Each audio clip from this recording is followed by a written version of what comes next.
오늘은 아들의 권세라는 제목을 가지고 요한복음 5장 17절부터 30절까지 말씀을 좀 살펴봤으면 좋겠습니다. 여러분 자신에 대해서, 나에 대해서 가장 잘 아는 사람이 누굴까요? 여러분에 대해서 가장 잘 아는 사람이 누구라고 생각하세요? 아마 부모님들도 나에 대해 잘 알겠죠. 그리고 나랑 굉장히 친한 친구도 나에 대해서 잘 알겠죠. 그리고 나와 함께 일하는 동료들도 나에 대해서 잘 알 겁니다. 그래서 우리는 사실 내가 모르는 나의 모습에 대해서 다른 사람이 볼 수 있기 때문에 다른 사람의 이야기에 귀를 좀 기울일 필요가 있어요. 그럼에도 불구하고 나에 대해서 가장 잘 아는 사람은 누구예요? 자기 자신이에요. 나만큼 나에 대해서 내가 느끼는 감정이나 아픔이나 이런 것들에 대해서 잘 아는 사람은 없습니다. 그래서 요즘은 뭐라고 이야기하냐면 자기 PR 시대라고 이야기하죠. 자신에 대해서 가장 잘 알기 때문에 내 자신에 대해서 스스로가 잘 표현할 수 있어야 된다는 거예요. 그래서 제가 어떤 상담 프로그램을 봤는데 아이와 엄마와 대화를 하는데 가장 중요하게 상담한 게 그거예요. 아이에게 자신의 감정을 잘 표현할 수 있도록 엄마가 도와줘야 된다고. 그래서 요즘 의사소통이 중요한 거겠죠. 오늘 본문은 예수님께서 자기가 누구인지 소개하는 장면이에요. 예수님이 누구신지 누가 제일 잘 알아요? 예수님이 제일 잘 알아요. 그래서 오늘 본문만큼 예수님이 누구신지 잘 보여주는 표현은 없습니다. 그래서 오늘 저는 여러분과 함께 예수님이 자신에 대해서 어떻게 소개하고 있는지 좀 살펴보길 원합니다. 이걸 통해서 예수님 어떤 분이신지 우리가 배우고 알고 또 그런 예수님을 다시 한번 만나는 시간이 되었으면 좋겠습니다. 먼저 우리 17절과 18절 말씀을 다시 한번 읽어볼까요? 같이 읽도록 하겠습니다. 예수께서 그들에게 이르시되 내 아버지께서 이제까지 일하시니 나도 일한다 하시매 유대인들이 이로 말미암아 더욱 예수를 죽이고자 하니 이는 안식일을 범할 뿐 아니라 하나님을 자기의 친아버지라 하여 자기를 하나님과 동등으로 삼으심이로라. 예, 오늘 본문의 배경은 그거죠. 지난주에 우리가 배웠지만 38년 된 병자를 예수님께서 고치세요. 치유하시죠. 그런데 문제는 이 치유하신 행위가 언제 일어났어요? 안식일에 일어났어요. 유대인들은 안식일 날은 어떤 일도 하지 않고 쉬어야 돼요. 그런데 너가 왜 안식일 날 이렇게 쉬지도 않고 이 사람의 병을 고쳤느냐라고 책망을 하죠. 그러자 뭐라고 표현해요? 예수께서 그들에게 이르시되 아버지께서 이제까지 일하시니 나도 일한다. 다르게 표현하면 아버지는 누구냐면 하나님이에요. 하나님을 누구라고 부른 거예요? 아버지라고 부른 거예요. 다르게 표현하면 예수님은 자신을 누구로 표현한 거예요? 소개한 거예요? 하나님의 아들로 소개한 거죠. 그러니까 처음에 예수님께서 오늘 본문에서 우리가 알 수 있는 예수님은 자신을 누구라고 소개하고 있는 거예요? 하나님의 아들로 소개하는 거예요. 그래서 많은 사람들이 그런 이야기를 합니다. 예수님은 인간에 불과했다. 그런데 예수의 제자들이 예수님을 존경한 나머지 예수님이 죽은 다음에 그를 신으로 숭배하기 시작했다. 많은 사람들이 그렇게 이야기하죠. 예수님이 신이라고 이야기하는 것은 기독교인들이 만들어낸 거짓말이다. 예수님은 그냥 한낱 인간에 지나지 않았다. 그런데 기독교인들이 신화를 만들어서 신격화한 거다. 인간을 신격화했다라고 이야기합니다. 하지만 그렇지가 않아요. 예수님을 하나님의 아들로 부른 것은 우리가 아니에요. 제자들이 아니에요. 누구예요? 예수님 스스로. 예수님이 자신을 누구로 소개하고 있는 거예요? 하나님의 아들로 소개하고 있는 겁니다. 그렇기 때문에 예수님을 신격화한 게 아니에요. 예수님을 하나님의 아들로 인간이 만들어낸 게 아니라 예수님이 스스로가 하나님의 아들로 소개하고 있는 거예요. 그런데 재미있는 것은 그 다음에 이 유대인들의 반응이에요. 그럼 유대인들이 하나님의 아버지라고 부르는 예수님의 모습을 보고 어떤 반응을 보였을까요? 어떻게 했냐면 유대인들이 이로 말미암아 예수를 뭘 하려고 했다고요? 죽이고자 했다라고 이야기해요. 다르게 말하면 예수님이 하나님을 아버지라고 부른 것 때문에 뭘 한 거예요? 분노한 거예요. 분노하고 적개심을 가진 거예요. 뿐만 아니라 살인 의지까지 느낀 거예요. 죽이고 싶기까지 한 거예요. 그렇다면 왜 하나님의 아들이라고 예수님께서 말씀하셨는데 이로 인해서 이렇게 붕괴했을까요? 뒤에 뭐라고 표현하냐면 하나님을 자신의 친아버지라 하여 자기를 뭐 했다고요? 하나님과 동등하게 삼으심이라. 사실 여러분들이 우리가 기억할 것이 있어요. 오늘날 세상 사람들이 보이는 반응이 이와 똑같아요. 예수님에 대해서 사람들이 그런 이야기죠. 4대 성인. 그러니까 인류가 존경할 만한 4대 성인 중에 한 명으로 예수님을 존경합니다. 그리고 성탄절이 되면 예수를 믿든지 믿지 않든지 예수님의 탄생을 축하해요. 그래서 예수님을 이런 존경하는 인간, 존경할 만한 인물로 존경을 해요. 그런데 예수님이 하나님이라고 딱 말씀하시는 순간, 예수님의 신이라고 말하는 순간 뭐라고 반응을 보여요? 거부해요, 그거에. 그날의 유대인들도 마찬가지예요. 예수님이 하나님의 아들이라고 하니까 거부한 거예요. 그런데 유대인들이 예수님이 하나님의 아들이라고 했을 때 거부했는데 그렇게 거부한 보다 근본적인 이유가 있어요. 그건 뭐냐면 이 동등됨이라는 표현이에요. 창세기 3장 5절 말씀 같이 한번 읽어볼까요? 같이 읽도록 하겠습니다. 너희가 그것을 먹는 날에는 너희 눈이 밝아져 하나님같이 되어 선악을 알 줄 하나님이 아심이라. 여기서 아담이 하와와 함께 선악과를 먹는 장면이에요. 하나님께서 아담에게 선악과를 먹지 말라고 이야기했어요. 그런데 이 말씀에 불순종해서 선악과를 먹어요. 이 선악과를 먹은 불순종한 동기가 있다. 그건 동기는 뭐예요? 하나님과 같이 돼요. 하나님과 같은 동등한 존재가 되겠다는 욕심 때문에 뭘 한 거예요? 선악과를 먹은 거예요. 다르게 말하면 하나님의 하나님 되심을 인정하지 않고 스스로가 하나님과 같이 되려고, 하나님과 같은 동등한 존재가 되려고 해서 선악과를 먹은 거예요. 그렇기 때문에 유대인들은 뭘 하는 거예요? 이 하나님과 같이 동등히 여기는 것에 대해서 경기를 일으키는 거예요. 왜냐하면 그것이 죄의 본질이기 때문에. 우리가 하나님 앞에 범죄했는데 가장 그 범죄한 원인이 뭐예요? 우리가 하나님처럼 동등하게 되기 위함이었다는 거예요. 그런데 저 인간인 예수가 지금 뭐라는 거예요? 자기가 하나님의 아들이라는 거예요. 하나님과 같이 제가 동등하게 되려고 한다는 거예요. 그래서 뭐라는 거예요, 유대인들이? 예수님을 죽이려고 하는 거예요. 죄를 범했다고. 왜 그날의 유대인들이 분개했냐? 죄의 본질은 뭐예요? 우리가 하나님처럼 되고자 하는 것 때문이에요. 우리도 한번 돌아봐야 돼요. 정말 내 마음속에 내가 하나님처럼 되고자 하는 마음이 없는가? 내 인생의 주인이 내가 되어서 내 마음대로 내 뜻대로 모든 것을 행하고 판단하고 있지 않은가? 우리 자녀들도 마찬가지죠. 우리 자녀들의 삶 가운데 내가 우리 자녀들의 인생의 주인이 되어 내 뜻대로 내 마음대로 하려고 하고 있진 않은가? 여러분, 우리 사회가 경험하는, 우리 사회에 나타나는 모든 현상들을 보세요. 특별히 5월에 가정의 달이잖아요. 가정의 달의 가장 심각한 문제는 뭘까요? 우리가 주인이 되고자 하는 거예요. 우리 자녀들의 인생의 주인이 내가 되고자 하는 거고, 우리 가정의 주인이 내가 되고자 하는 게 문제의 핵심이에요. 그래서 유대인들은 이 부분, 하나님과 동등하게 되는 것에 대해서 굉장히 뭐예요? 극렬한 반응을 보인 거예요. 그런데 한 가지 이 사람들이 오해한 게 있어요. 그건 뭐냐면 예수님이 말씀하신 하나님의 아들이라는 것, 하나님과 내가 동등한 분이라는 것, 하나님과 내가 하나라는 것에 대해서 오해를 했어요. 우리 오늘 본 19절과 20절 말씀 같이 한번 읽어보죠. 같이 읽도록 하겠습니다. 그러므로 예수께서 그들에게 이르시되 내가 진실로 진실로 너에게 이르노니 아들이 아버지께서 하시는 일을 보지 않고는 아무것도 스스로 할 수 없나니 아버지께서 행하시는 그것을 아들도 그와 같이 행하느니라. 아버지께서 아들을 사랑하사 자기가 행하시는 것을 다 아들에게 보이시고 또 그보다 더 큰 일을 보이사 너희로 놀랍게 여기게 하시니라. 예수님께서 이야기해요. 뭘 이야기하냐면 아들이 어떻다고 그래요? 아버지께서 하시는 일을 보지 않고는 아무것도 뭐라고요? 스스로 할 수 없다. 다르게 말하면 예수님께서는 하나님의 아버지라고 불렀어요. 하지만 하나님에게 전적인 의존을, 다르게 말하면 하나님의 하나님 되심을 인정해요. 내가 하나님 없이는, 아버지 없이는 내가 아무것도 할 수 없다. 아버지만 온전히 의존했을 때 나는 무엇이든지 할 수 있다. 그렇게 해서 하나님의 하나님 되심을 인정하고, 그러니까 유대인들은 네가 하나님처럼 되고자 하느냐? 이렇게 이야기했지만 아니에요. 예수님은 뭘 한 거예요? 하나님의 하나님 되심을 인정해요. 하나님 없이는 전 아무것도 할 수 없는 존재임을 스스로 고백하는 거예요.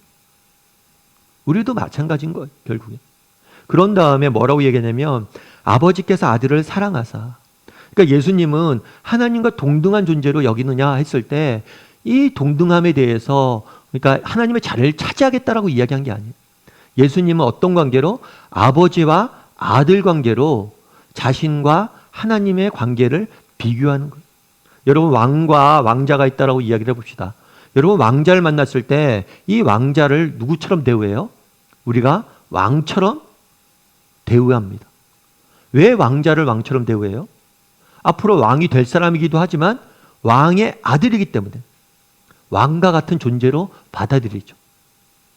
다르게 말하면 이 왕자는, 왕자의 지위는 어느 때 보장이 되는 거예요? 왕이 왕 되었을 때, 아버지가 정말 왕으로서 잘 서 있을 때 왕자의 지위가 보장되는 거예요. 마찬가지란 거예요. 아들인 예수님도 뭐예요? 하나님의 하나님 되신 온전히 인정할 때 내가 아들로서 존중을 받는다는 걸 아는 거예요. 하나님과 예수님의 관계는 단순히 인간이 하나님의 자리를 차지하려고 하는 그런 관계가 아니에요. 마치 왕과 왕자처럼, 아버지와 아들처럼 그렇게 동등하게 하나 된 관계라고 이야기하고 있는 거예요. 오늘 본문에 예수님께서 제일 처음에 소개한 자기 소개는 뭐예요? 누구라고 소개했다고 그랬어요? 나는 하나님의 아들이다. 하나님의 아들. 예수님은 하나님의 아들이세요. 다르게 표현하면 이렇게 표현할 수 있어요. 여러분, 하나님이 보입니까? 안 보입니까? 하나님이 보이지 않아요. 그런데 예수님 보여요? 안 보여요? 보여요. 다르게 말하면 하나님의 아들이신 예수님을 통해서 우리는 무엇을 볼 수 있는 거예요? 보이지 않는 하나님을 볼 수 있는 거예요. 그래서 예수님을 통해서 우리는 하나님을 만날 수 있고 예수님을 통해서 하나님이 어떤 분이신지 알아갈 수 있는 거예요. 예수님께서 하나님의 아들이라는 진술 속에서 우리가 배울 수 있는 점 무엇이냐? 우리는 예수님을 통해서 누굴 만날 수 있는 거예요? 하나님을 만날 수 있는 거예요. 다르게 말하면 이것이 우리가 예수님에 대해서 배워야 될 이유예요. 우리는 예수님에 대해서 배워야 됩니다. 왜요? 예수님을 통해서 우리는 누굴 만날 수 있기 때문에 하나님을 만나고 하나님이 어떤 분이신지 배울 수 있기 때문이에요. 제가 어떤 책에서 한번 글을 읽었는데 어떤 글을 읽었냐면 필리핀이에요. 필리핀의 어떤 사업가가 필리핀에 가서 이제 사업을 하고 있었어요. 근데 필리핀 같은 경우에 인건비가 싸기 때문에 집에 가정부를 뒀대요. 가정부를 뒀는데 이 가정부가 너무 성실하게 일을 너무 잘하는 거예요. 그러니까 모든 것이 만족스러워요. 그런데 한 가지 좀 의심스러운 일이 있었어요. 그건 뭐냐면 집에 이렇게 술병이 있는데 이 술병이 계속 술병에 담겨져 있는 술이 점점 사라지는 거예요. 그래서 이상하다. 이 술을 저 가정부가 먹나? 이 의심이 들었대요. 그래서 가정부 몰래 이렇게 표시를 해둔 거죠. 아, 여기만큼 오늘 술이 있다. 표시를 해놨어요. 그런데 그 다음날 보니까 이게 줄어든 거예요. 줄어드니까 무슨 생각이 든 거예요? 아, 이 사람이 술을 나 몰래 먹는구나. 이 생각이 들어서 뭘 했냐면 여기다 오물을 집어넣었어요. 마시면 안 될 그런 오물들을, 더러운 물들을 넣어놨어요. 고생 좀 해봐라. 주인 걸 훔쳐먹다니. 그렇게 그렇게 오물을 넣은 다음에도 계속 보니까 이게 계속 줄어드는 거죠. 나중에 이게 한참 준 다음에 얘기를 했어요. 가정부를 불러다 놓고 아니 저 술병에 술이 계속 줄고 있는데 왜 내 허락도 안 받고 술을 먹냐고. 그랬더니 그 가정부가 그러는 거예요. 아니라고 자는 마시지 않았다고. 음식할 때만 저 술을 썼다고. 결국에 그 자기가 넣은 오물을 뭐예요? 자기가 다 먹은 거죠. 그러면서 뭐 지어낸 얘기겠죠. 그런데 이 얘기에 주는 핵심이 뭐예요? 오해라는 거예요. 오해.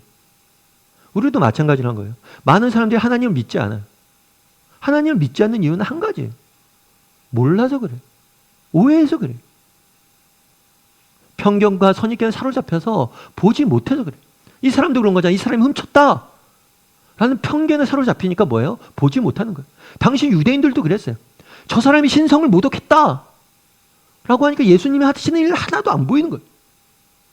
그럼 오늘 우리는 어떠냐는 거예요. 정말 예수를 믿지 않는 사람들도 오해에 사로잡혀서 하나님에 대해 모릅니다. 그럼 우리는 어때요? 우리 믿는 사람들 어때요?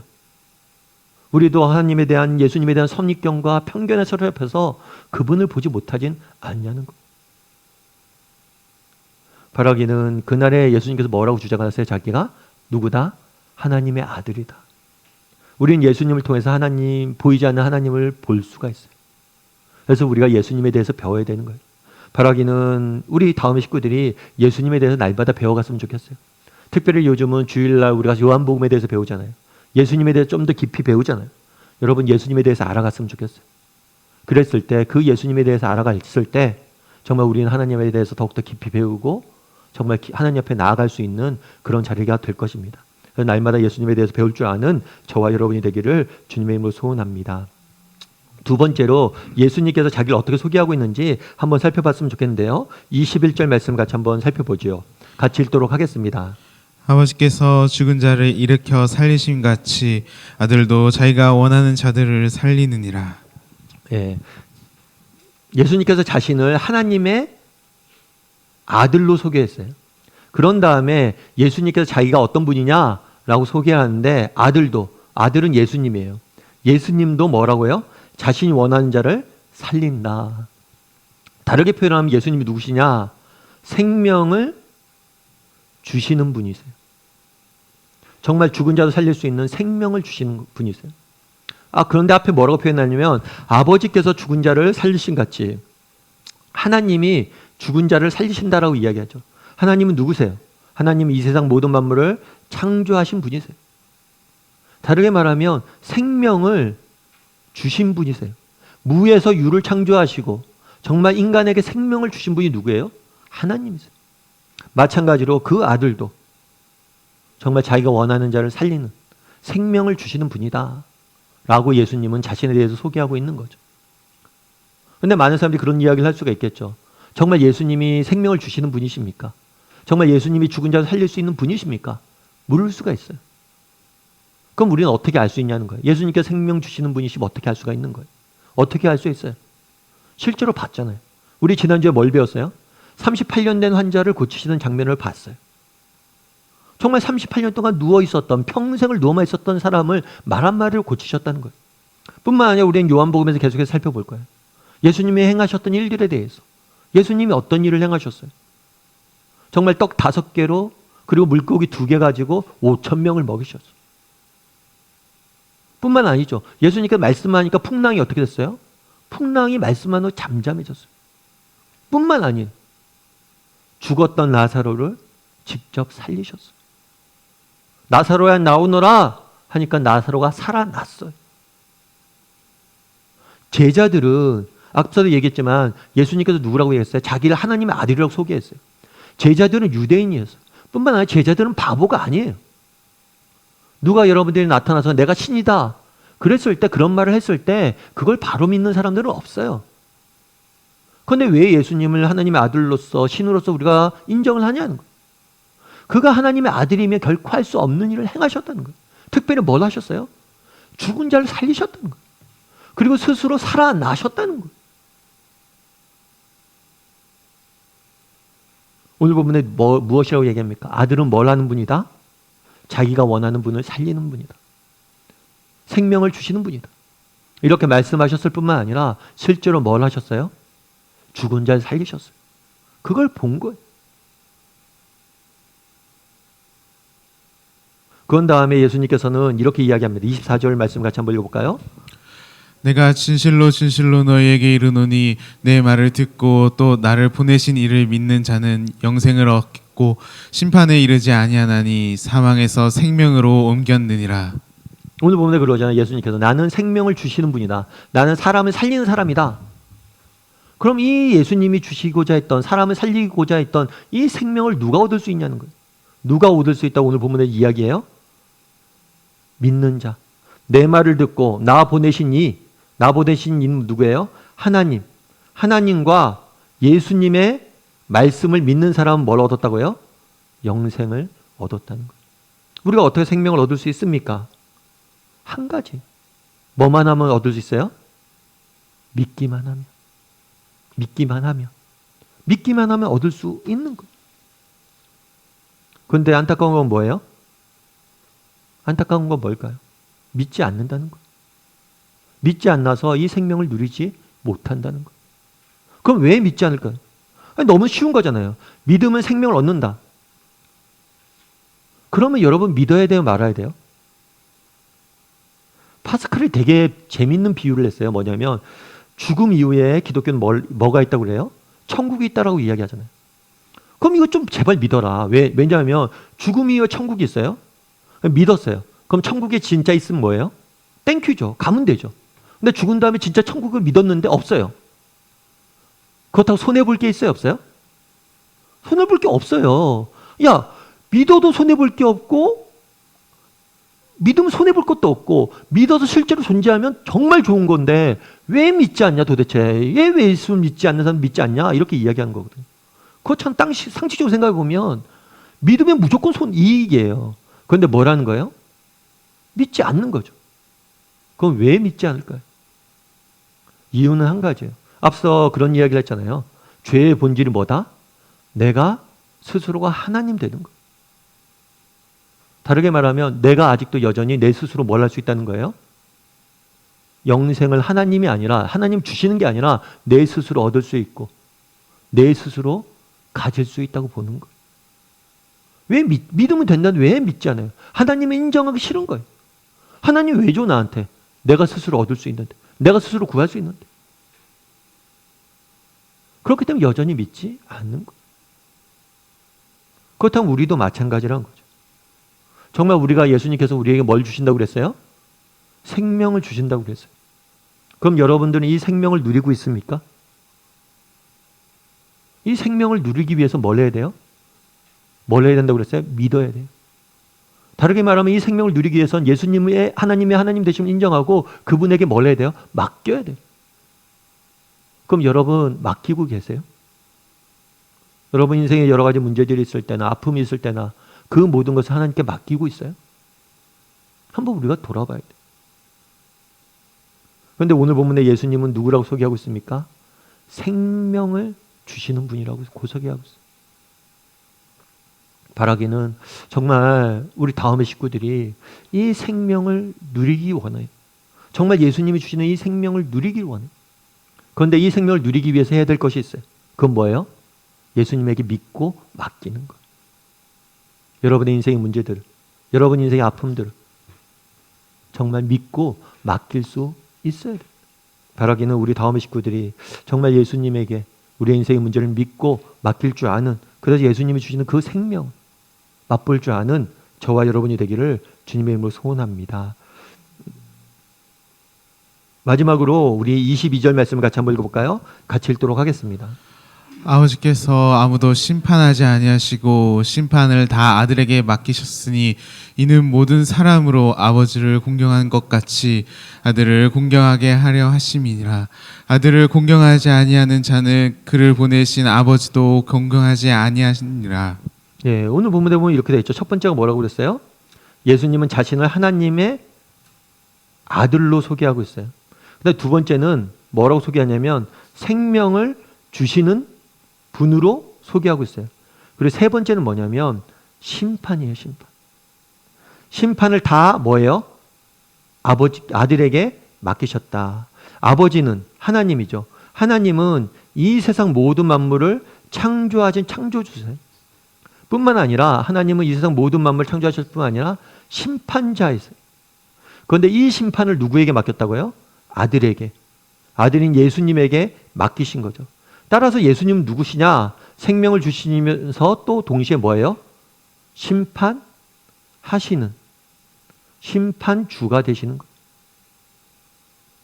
사실 그런데 우리가 그런 이야기들을 생각될 수 있어요. 오늘 본문에도 계속해서 심판 이야기가 나오잖아요. 그러니까 사람들이 착각을 해요. 어떤 착각을 해요? 오해를 해요. 어떤 오해를 하냐면 목사님, 하나님은 왜 그렇게 심판을 좋아하세요? 왜 이렇게 인간을 벌하는 걸 좋아하세요? 왜 예수님께서는 사랑한다고 그러면서 우리를 심판하려고 그러세요? 그런데 여러분 그렇게 오해를 합니다. 그런데 만약 심판이 없다면 어떻게 될까요? 여러분 심판이 없다면 어떻게 될까요? 죄인이 벌을 받지 않는다면 어떻게 될까요? 죄인이 벌을 받지 않으면 어떻게 될까요? 우리 사회가 어떻게 될까요? 악인이 정말 악에 걸맞는 심판을 받지 않으면 어떻게 될까요? 우리 사회는 만약에 심판이 없다면 어떻게 돼요? 죄와 악인이 창궐하겠죠. 세상이 온통 죄와 악에 가득 차겠죠. 그럼 그게 맞아요? 언젠간 바로 잡아줘야 되잖아요. 제가 재밌는 글을 하나 읽었는데 그 글에서 뭐 어떤 얘기가 나냐면 우리나라는 아직 사형제도가 있어요. 사형제도가 있는데 그래서 사형수들이 존재합니다. 근데 사형제도가 있지만 사형을 그렇게 많이 선고하진 않아요. 근데 가끔은 이렇게 사형제도에서 사형수에 대해서 이렇게 사용을 하죠. 그런데 어떤 사람이 그걸 조사해 봤어요. 사형수가 죽기 전에 어떤 말을 남겨놓은지를 쭉 조사를 해봤어요. 조사를 해봤는데 어떤 사람들은 자신의 잘못에 대해서 인정한 사람도 있고 어떤 사람들은 여러 가지 사랑에 뭐 내가 용서한다는 이야기가 있고 사랑했다는 이야기도 하고 여러 가지 이야기를 하는데 그 중에 특정 상당수는 어떤 이야기를 하냐면 내가 죽어서라도 재심을 청구하겠다. 나 너무 억울하다. 죽어서라도 재심을 청구하겠다. 왜 죽어서라도 재심을 청구해? 잘못 판단했다는 거. 여러분 그렇지 않아요? 우리 사회에 얼마나 악이 많아요. 우리 사회에 얼마나 잘못된 일들이 많아요. 그런데 이것이 바로 잡혀지지 않고 영원토록 지속된다면 이 세상을 살 이유가 있어요? 살 필요가 있냐는 거예요. 누군가 바로 잡아야 되잖아요. 언젠가 하나님께서 이 모든 것을 바로 잡아 주셔야 되잖아요. 우리 29절 말씀 같이 한번 읽어볼까요? 같이 읽도록 하겠습니다. 선한 일을 행하는 자는 생명의 부활로 악한 일을 행하는 자는 심판의 부활로 나오리라. 뭐라고 그래요? 선한 일을 행하는 자는 생명의 부활로, 악한 일을 행하는 자는 뭐예요? 심판의 부활로. 여러분 언젠간 바로 잡아줘야 되잖아요. 우리도 마찬가지잖아요. 사실 세상 속에서 믿음을 지키며 살아가는 게 쉬운 일은 아니죠. 참 믿음을 지키며 살아가다 보는데도 불구하고 열심히 내가 믿음 지키며 살아가려고 하는데도 뭐예요? 우리 인생에 뭐가 있을 수 있어요? 어려움들이 있을 수 있죠. 그리고 억울한 일들이 있을 수 있어요. 그리고 정직히 말해서 내가 최선을 다했는데 오히려 오해받고 엉뚱한 일을 당할 때가 있어요. 열심히 살았음에도 불구하고 일이 잘 안 되는 경우들도 있어요. 그럼 이렇게 끝나야 됩니까? 아니죠. 이렇게 끝나면 안 되잖아요. 그런데 성경은 뭐라고 약속해요? 언젠가 우리 주님이 다시 오실 날 이 모든 것을 바로 잡아줄 것이다.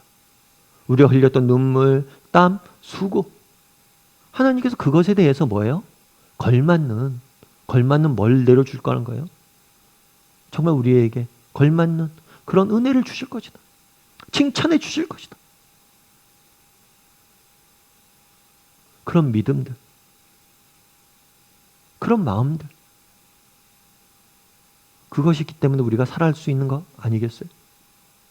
여러분 정근모 씨라는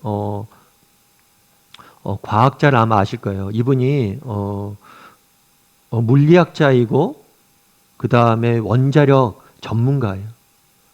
그래서 이 사람이 굉장히 어렸을 때 천재 이야기를 들었습니다. 그래서 그 당시 이 사람이 다닐 때 박사학위 받을 때 최연소 박사학위, 우리나라에서 최연소 박사학위를 받았다라고 이야기를 해요. 그만큼 똑똑한 사람이죠. 그래서 나중에 과학기술처 장관도 2차례나 지냈어요. 그런데 이분이 안타까운 인생의 아픔이 있었어요. 그건 뭐냐면 아들이 있었는데 아들이 진우라는 아들이 있었어요. 이 진우라는 아들도 아빠를 닮아서 어렸을 때부터 굉장히 똑똑했어요. 천재 이야기를 들었어요. 그런데 이 아이가 10살 때 신장염에 걸렸어요. 그래서 신장염에 걸려서 의사 선생님이 뭐라고 얘기했냐면 5년밖에 못 산다. 여러분 부모가 이 이야기를 들었을 때 어땠을까요? 그리고 이분이 그런 책도 썼어요. 나는 위대한 과학자이기보단 신실한 크리스천이고 싶다. 정말 믿음도 열심히 지켰어요. 열심히 살려고 그랬어요. 그런데 아들이 죽게 된 거예요. 10살 난 아들이. 얼마나 답답했겠어요. 가슴이 아팠겠어요. 그래서 결국에 어떻게 했냐면 이 아버지가 자신의 신장을 이식시켜 줍니다. 그래서 아들이 감사하게 그 위기를 넘겨요. 넘겼음에도 불구하고 30대 초반에 결국엔 일찍 죽음을 맞이하죠.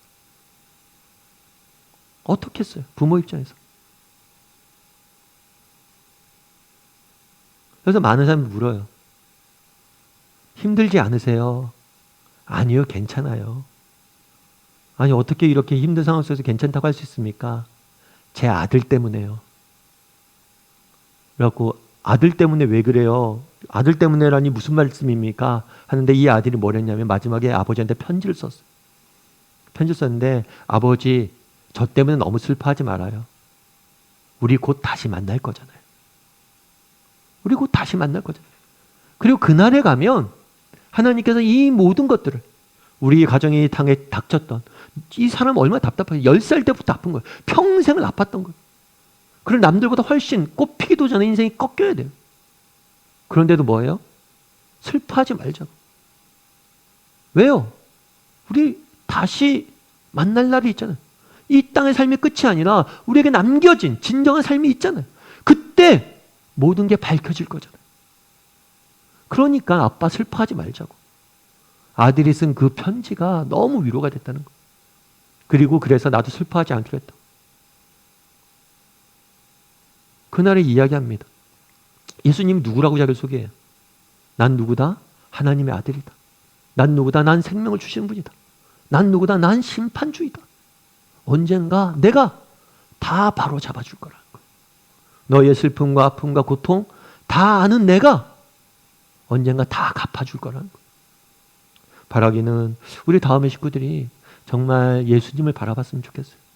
우리에게 생명 되시고 우리의 뭘 되시는 분? 우리의 심판주 되시는 그분이 언젠가 마지막 날에 우리의 모든 것을 바라줄 것을 기억하고 바라봄으로 오늘 하루를 다르게 살 줄 아는 저와 여러분이 되기를 주님으로 소원합니다.